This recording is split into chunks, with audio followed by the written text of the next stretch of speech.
We are here at the Israeli embassy with the Israeli envoy to India, Naor Gilam.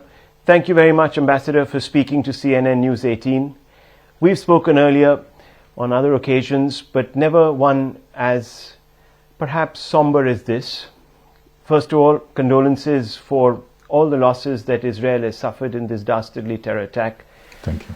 The one positive, of course, is that Israel is getting a lot of sympathy, especially from the Indian government. You've already seen the Prime Minister's statements, and he's reiterated that at the P20 meet, where he also talked about the importance of snuffing out terror.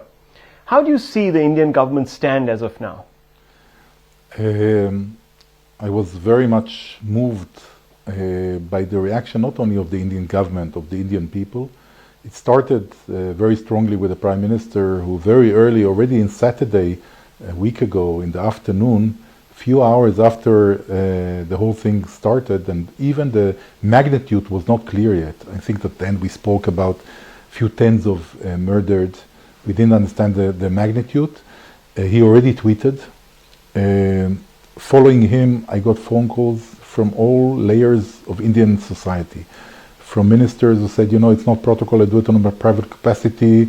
I would like to share condolences from high civil servants, military men who phoned, businessmen, the biggest businessmen here, either sent a message or phone.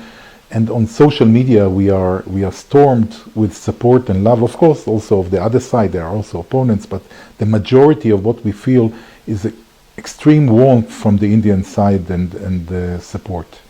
It's a complex issue, as you know, and there are complexities that also have an impact on the Indian conversation, so to speak. In our country, we have a large number of, in fact, some would say the world's largest Muslim minority in our country. And obviously, when the Prime Minister took a position as he did, the opposition came out and said that, look, we should have been more balanced.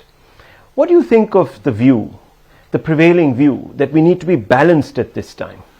I think that this kind of attack that was perpetrated is unique and one of its kind. We never had it. This is early in the morning of Saturday and the Jewish holiday.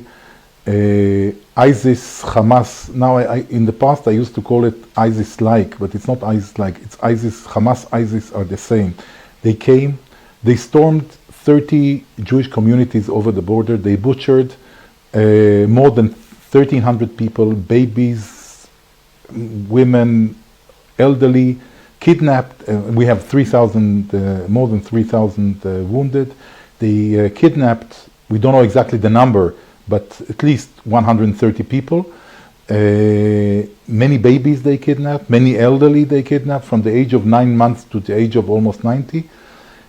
Unbelievable. So I don't think it's parallel to anything. And I saw people trying to put it in a context, as you would call. There is no context, because if someone tries to put it in a context that there is the conflict, you justify in another way terrorism. There is no justification for terrorism, especially not for ISIS cruel, murderous activities.